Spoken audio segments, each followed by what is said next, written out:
candidate might be better on, I don't know, health care than Joe is. But you've got to look at who's going to win this election. So that's the argument that Joe Biden's wife is making. Well, you know, my husband's pretty bad on the policies, which is a pretty startling admission, but at least he's more electable. Wrong, not more electable, but more details first from Anna. Exactly, so Jill Biden is making the argument that while her husband's policies might be subpar compared to some of the other candidates running, you should still vote for Biden. You should settle for less. In fact, I don't want to put words in her mouth. Let's hear her full argument. Take a look. Maybe you have to swallow a little bit and say, okay, I so personally like so-and-so better. But your bottom line has to be that we have. I know that not all of you are committed to my husband. And I respect that. But I want you to think about your candidate, his or her electability, and who's going to win this race. And so if you're looking at that, you've got to look at the polls. You know, a lot of times I say, oh, you know, polls don't mean anything, polls don't mean anything. But if they're consistent and they're consistently saying the same thing, I think you can't dismiss that. Okay, so I'm gonna save how much her husband sucks on the policies for a little bit later, but I can't stand this electability argument anymore for a number of reasons. Number one, it is the same exact argument that Hillary Clinton and her supporters made last time around. Yet the media, I mean, I don't know if it's that they've learned nothing from it, or that they just love the establishment candidates. So they just like, nope, I don't remember 2016. Anybody remember 2016? I don't remember it. I think we should run a status quo establishment candidate, just like we did in 2016. I bet that's not a way to lose to Donald Trump. So what she's saying is the opposite of true. Now, when she talks about the polls, look, we care deeply about facts and reality. And the polls for the moment being do show that Biden beats Trump by a wide margin. But so does Bernie Sanders. Yes. And what the media never tells you is, they always say Biden's more electable, more electable, more electable, more. Well, have you ever heard anyone saying Sanders is incredibly electable, beats Donald Trump with a whooping stick, according to all the same polls? Never, never. And they still can't see their bias. They're like, what bias? What, I despise Bernie Sanders and he's obviously not electable, even though I'm quoting the same poll where I just said that's why Biden's electable. They're at the same numbers. If Biden might have 1 or 2 point lead in some of the polls, but they're both crushing Trump. And lastly on this, come on guys, do you cover politics at all? How biased are you if you're a television pundit? Because very biased. Yes, Joe Lieberman had a lead in 2004. Joe Lieberman. And then he bragged about coming in 5th in New Hampshire and said he had Joe Mentum because it was kind of tied for 3rd. You know why he was leading? Because he was the vice presidential nominee for Al Gore. That's why he was leading in the beginning, when people were not paying attention. So they're maddening in their bias. So I want to piggyback off of what you just said, the last thing you just said, which is they're not paying attention. So I always try to take myself out of the bubble that we're in and the bubble that politicos are in, and try to think about politics from the perspective of the average American who does something completely different for their work. Most Americans are not hyper-focused on what's going on with the Democratic primary at this moment. Are they paying some attention? Yes, but right now, a lot of the polling is dependent upon name recognition. And if you can remember, just yesterday, we showed you a Fox News poll that showed the Democratic frontrunners, every single one of them, right? So from Biden to Bernie to Warren, and I believe Kamala Harris was the 4th person on that list. And every single one of them would beat Donald Trump today if the general election were to take place today. So in response to Jill Biden's argument, sure, I mean, it makes sense to focus on candidates who have the best chance of beating Donald Trump, even if that means that you have to compromise on some of the policies that you care about. But at this point, we don't need to compromise. We have candidates who would absolutely beat Donald Trump if the election were to take place today. And more importantly, they have policies that do go along with our core values and what we care about. I want to build off that. Kamala Harris has now dropped to 5 points in the polling. among the Democrats. So she has plummeted, lost 12 points according to the last poll that came out today. She still beats Donald Trump easily. And she'd crush Donald Trump. So I don't agree with Kamala Harris's policy. She came out with Medicare for All proposal that is not remotely Medicare for all, and now backpedaling even further from that.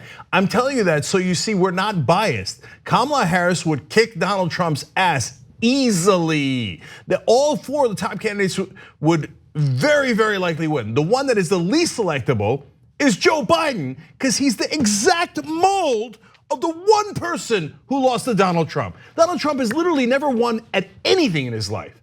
6 bankruptcies, loser, lost everything he's ever touched. He has the opposite of the Midas touch. The only way to lose to Donald Trump is to run an establishment candidate that says everything is hunky-dory, let's just keep going as we are. How do I know that? Because we just saw it in 2016. So I just one more thing, Anna, sorry about that. In 2008, Hillary Clinton lost to Barack Obama when every pundit on TV said she was invincible. Then they turned around in 2016 and told you she's invincible and she can't possibly lose. I'm just telling you, beware of television pundits. They're not telling you what reality is. They're telling you what they want. They want someone to keep the status quo going because they're all multimillionaires. That's why they're the most biased people in America. So I agree with you in that Biden seems to have a very similar losing strategy as Hillary Clinton. And remember, her strategy was all about, I'm not gonna give you something to vote for. I'm going to fearmonger about the possibility of Donald Trump winning, and you were gonna vote for me as a way of protesting Donald Trump, right? That didn't work. And one other thing was, I want to appeal to people in the middle, or I want to appeal to some on the right. And it's incredible because what you're about to hear from Jill Biden is the same policy, only this time it's coming from Biden. Take a look. I think if your goal, I know my goal is to beat Donald Trump, we have to have someone who can beat him. And so if you look at the polls, if you look at Joe with his record with independents, we can't just have Democrats who are gonna win. You know, we have to include everybody. Our party has to be more inclusive, which means we have to go to independents and say, join us. We have to go to Republicans and say, okay, you're a Republican, but you can't tell me that your children are proud of the president, you know, of the things he says. But you're gonna negotiate with Republicans. You're gonna negotiate at this juncture with Republicans who support Donald Trump. It's as if they're living in a completely different universe. There is no negotiating, there is no compromising, there's no reasoning with people, with voters who still, at this point, support someone like Donald Trump, who has made excuses for right-wing extremism that has cost the lives of innocent Americans, who has brutalized and dehumanized children at the border by putting them in cages. 6 of them have died under his watch as a result of that. You think that you're gonna sit down and have a conversation with them and they're gonna change their minds and somehow miraculously vote for Joe Biden? I mean, it's just such a stupid, like, not even short-sighted, it's no-sighted, like completely unaware of what's happening in America today with right-wing Republican voters. They're not interested in you, they're not. It's a proven failed strategy. How do I know? It's not because, hey, I love progressives and so I think that they might win. Look at the facts. So in 2016, Hillary Clinton said, I'm gonna reach out to Republican voters in the suburbs. And I think they're gonna flip over to me and vote for me instead of Donald Trump. How'd that turn out? Look, guys, it's not to rub it in. It's because I don't want us making the same mistake. We cannot have Donald Trump win another 4 years and be in office for another 4 years. It didn't work. She didn't win. Wake up, Joe Scarborough. Everyone on cable news, wake up. She didn't win. Hillary Clinton's not president. It was a stupid strategy. You know, look, I can go on and on. Claire McCaskill, that loser's on MSNBC telling us how to run campaigns. She ran as Republican light. She was gonna get Republicans in the suburbs who were upset at Donald Trump. That's not 2016, that was 2018. Lost. Now, at the same time, progressive policies like increasing the minimum wage in Missouri won in a landslide. If you went progressive, you could have won in Missouri. Joe Donnelly, that loser of losers. Oh, I'm just like the Republicans, but I'm a Democrat. Got crushed in Indiana. How many times are you gonna lose with this strategy? The one thing I agree with Joe Biden on, we cannot risk losing to Donald Trump. That's why it can't be Joe Biden. Look, last thing on Biden's electability. In fact, two things. One is we've seen him run for president now like 28 times in my lifetime. I'm old enough to know. He was terrible in '88 and got crushed. He was terrible in 2008 and got crushed. The only reason we're having a conversation about Joe Biden is because he won a coin toss. And instead of Evan Bayh, Barack Obama said, oh, I guess it's Biden, I'll pick Biden. He's never won a big campaign. And then what happens? They do the debates, that's where people can see him. He immediately drops in the polls. It's happened both debates. They see him, he plummets after the polls. But what's interesting is he then comes back up after a couple of weeks. Why? One is, yes, name recognition. People go, yeah, the vice president, yeah, sure, Biden, right? But the main reason is, in those next couple of weeks, the media picks him back up. They resuscitate him, and they say, oh, he's the most electable, most electable, most electable. Every single pundit says, I want to protect my millions, most electable, most electable, most electable. And then Biden rises back up in the polls. And then every time the voters see him in the debates, they're like, boo, and he dies back down another 10 points. He is not electable. God damn it, they're so stupid and they're gonna ruin this country if they make the same mistake. Look, I don't know how to get this message across to, a broader group of voters. But at this point, and especially when it comes to the primaries, just make sure that you ignore all the noise coming from all these establishment figures. Don't allow them to fearmonger. The primaries are meant to allow the party, the voters, to make the best decision. And all this other stuff is irrelevant, right? Like, who has the best policies and who has the best political strategy for accomplishing those policies? Because remember, the policy proposals, that's only half of the equation, right? Do they have the ability to garner enough political capital to get it done? And are they willing to make members of their own party, and more importantly, Republicans, bend to their will? That's what matters. Someone like Joe Biden isn't interested in having anyone bend to his will. Joe Biden is interested in working with Republicans, and working with Republicans when you're a Democrat simply means conceding to Republicans. We saw it under the Obama administration for 8 straight years, period.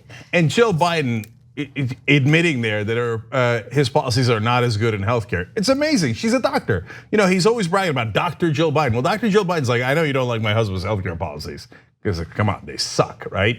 And by the way, it's not just that they suck in policy. According to the polling, Medicare for all, no matter how much the liars on television cannot read a poll or lie about it on purpose, is popular. And then the idiot loser Harry Reid comes out today. He's like, oh, we shouldn't do Medicare for all. We'll lose votes that way. That should be our last priority. They can't read a poll. You say, oh, you got to look at the polls because Biden's would beat Trump. Okay, then look at the polls. When you say Medicare for all, polls great. You say, oh, it takes away private insurance. Then you add, it takes away private insurance, but gives you Medicare. They're like, oh, yeah, that's what I thought you meant. Way above 50%, deeply popular. No, let's go with the less popular approach because Joe Scarborough doesn't like it and every millionaire on television doesn't like it. Not interested.